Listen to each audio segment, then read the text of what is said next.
Against Luis Santana at James L. Knight Convention Center in Miami, Florida.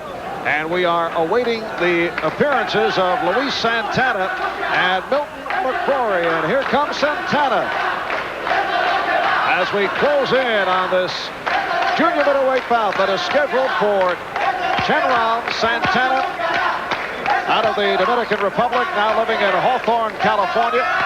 Record of 26-2, 1 draw, 21 by knockout. He has knocked out his last 5 opponents in his last fight back in April in Las Vegas. On the undercard of Hearns and Hagler, he knocked out highly regarded Darrell Chambers in the 3rd round. Chambers out of the Kronk stable.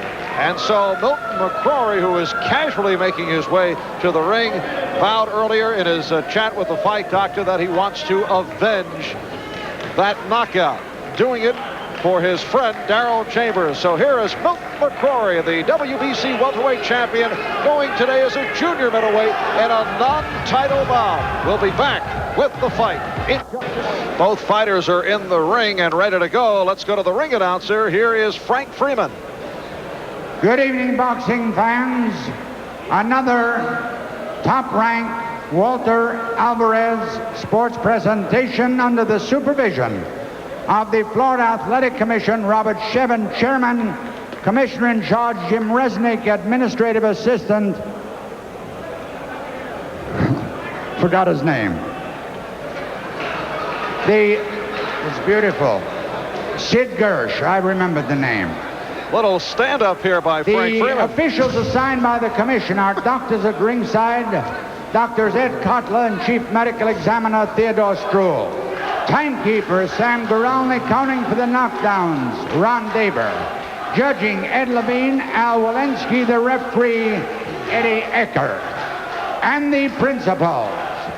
From Hawthorne, California, wearing the black trunks with a pink stripe at 152 pounds, Louis, the upset kid, Santana. And his opponent, wearing the gold trunks from Detroit, Michigan, weighing 152 pounds, the WA World Welterweight Champion, Milton the Iceman MCCRORY.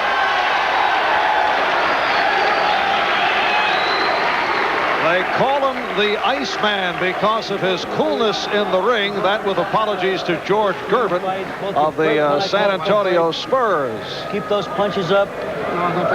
There is no standing knockdown in Florida. Check out that reach no advantage. Standing knockdown.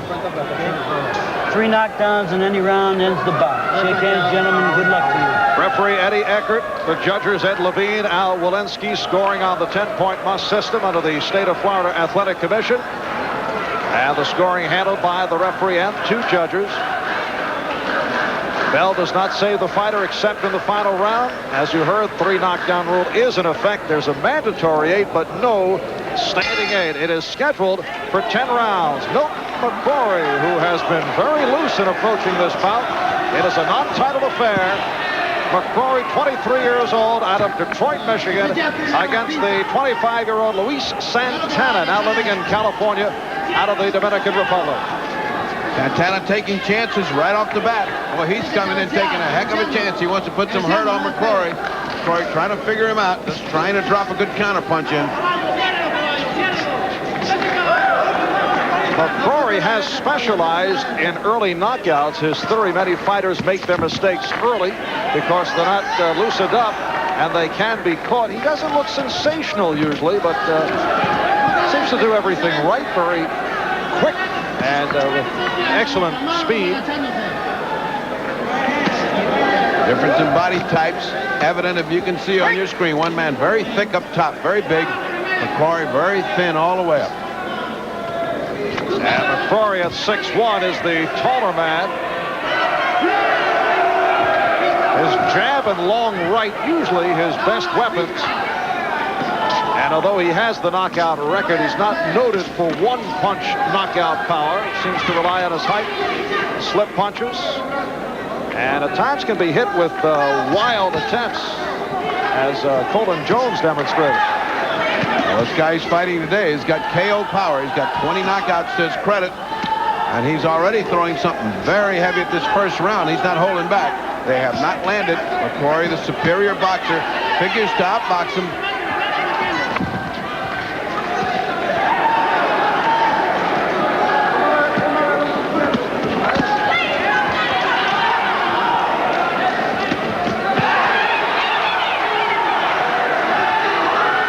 And McCrory said earlier he is looking to avenge the Santana knockout of Darrell Chambers, who is also out of the Crunk stable in Detroit.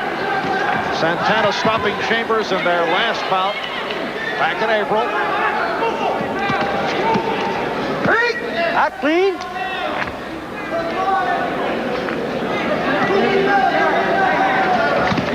Good right hand landed by McCrory. McCrory's dropping in some very hard shots. Left hand by McCrory. 3. That's time remaining. Round 1. 6, 7, 8.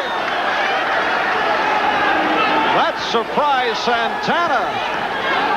He was coming in left by Milton MCCRORY.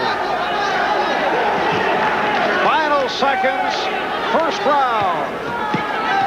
Understandably, much satisfaction in the court of McCrory as he was able to deck Santana late first round with that big left hand.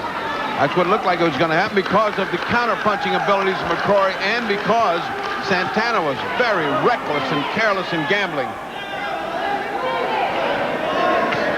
I must say, it was a flash knockdown. It did not seem as if Santana was hurt. He got up very well. His eyes were clear. He looked over. But it's cost him a 10-8 round. This is round 2. It's scheduled for 10. Marv Albert and the fight doctor, Ferdy Pacheco from Miami, Florida. Milton McCrory now launching, leaving his feet as he throws the left hand and putting the good combination to the head of Luis Santana.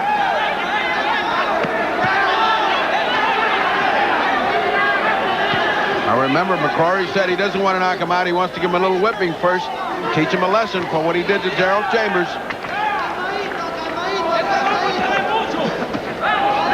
And Emmanuel Stewart says everything works off the jab, and you're working perfect. Let's watch a good technician with a jab at work, and Milton McCrory.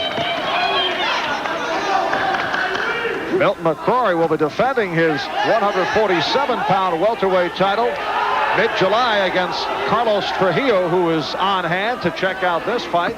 And then McCrory looking in the direction of a title reunification bout against the WBA champ, Donald Corey, and then he would like to go up to junior middleweight. He'll have to fill out some to be a junior middleweight. Some tough cookies in that division.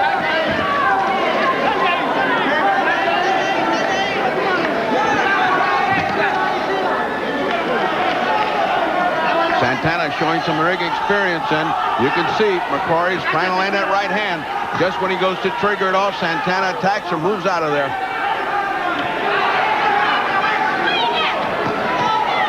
There's the right hand that was blocked by the gloves of Santana. Santana can feel that coming. He either moves first to disconcert McCrory, get his timing off, or moves away.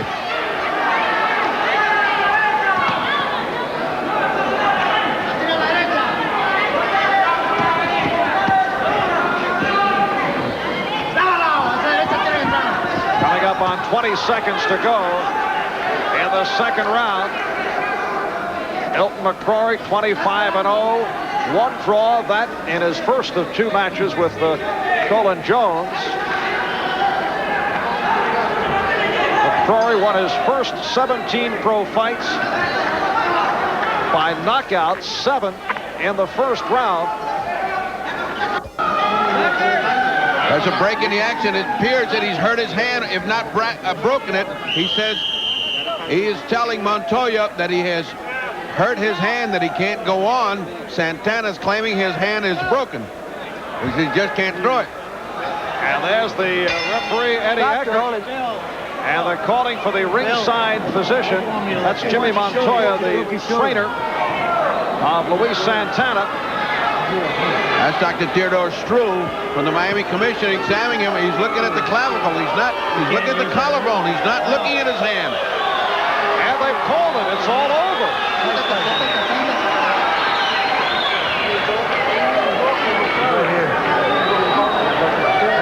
Santana explaining it to McCrory. And referee Eddie Eckert coming over to tell us that Santana suffered a broken clavicle. Well, that is a painful injury, and no question about it. There's no way to fight with an injury of that kind. And unfortunate though it is, there's nothing else that can be done but to stop the bout. And so Milton McCrory is awarded the decision by technical knockout. And we'll be back to discuss it with Milton McCrory and Luis Santana right after these words. Back in Miami, where Milton McCrory has stopped Luis Santana, it is scored as a third-round TKO. Santana not able to continue because of the shoulder injury, and so the bout was stopped. And Milton McCrory going in an untitled bout, he being the WBC welterweight champion, has extended his record to 26-0, and the Iceman is alongside the fight doctor. It's got to be the first time you've won by fracture, isn't it? Oh, yeah, this is definitely the first time I won by injury. Well, it's a shame you were just starting to get good there. It was just starting to cook up to a good fight. Did you feel when he came out to put some hurt on you in the first round, you feel your counter punches were going to get him away? For a minute, I thought he was a fighter. When he fought Chamber, I thought he'd get hit a lot, but it wasn't the case. And then after I knocked him down the first round, he got caught in the change with a left hook. It was a hook. I didn't really even see it until I hit him when he went down. But after that, he started backing up.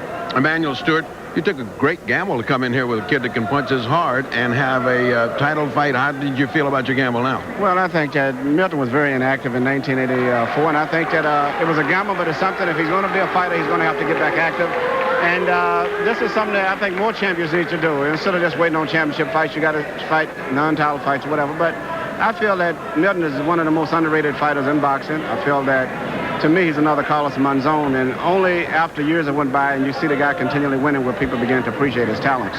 That's true, and I agree with you. It's too bad that inactivity makes so many champions rusty. But do you feel that a unification match with Curry is in the offing? Oh, yes. I definitely want to fight Donald Curry before I move up into the junior middleweight division.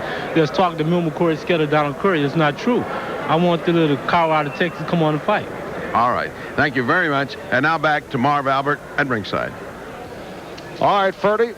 And Milton McCrory does have a scheduled title bout coming up July 14th against Carlos Trujillo, and that will be to defend his WBC welterweight crown. Luis Santana is stopped TKO round number 3, and now Santana, along with his trainer, Jimmy Montoya, alongside Ferdy. Jimmy, let's conduct this mainly through you since you speak English well. When did you think that injury took place? First and second round? The second round when he threw that left hook and he missed and McCrory hit him on top of the arm. After that, I noticed he backed away. So something was wrong. He wasn't throwing punches anymore. Did you feel that he had a chance in this bout after he went down in the first round? Oh, yeah. He got caught, but I told him he was dropping his head, he was getting wild. He was leaping at the guy instead of just, just coming in smooth. He didn't take his time, but we had cooled him out, and now we're going to start working a little different. We're going to start coming into the guy closer without lunging, and, Well, it's an unfortunate thing to lose a fight by an injury, but that is the nature of the sport. We don't have any substitutes to send in. Once the guy gets hurt, that's the end of that. At first I thought it was a nerve, and I said, we might continue, but when I felt the ball, I knew something was wrong. All right. Well done, Jimmy, to stop it. And now back to Marv Albert at ringside. All right, Ferdy. So Milton McCrory over Luis Santana.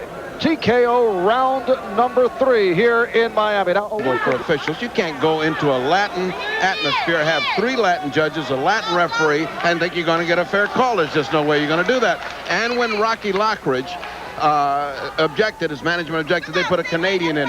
Well, Bob Arum, who's here promoting today, is really hot. Says that's a flagrant violation, a discrepancy which the WBA has shown over and over and over again for Latin fighters against Americans. That's his viewpoint. He's going to take it right up to the head of the WBA. They are now looking at the 2 scores of the Panamanians. They are having meetings with them in order to decide whether to suspend the judges or not.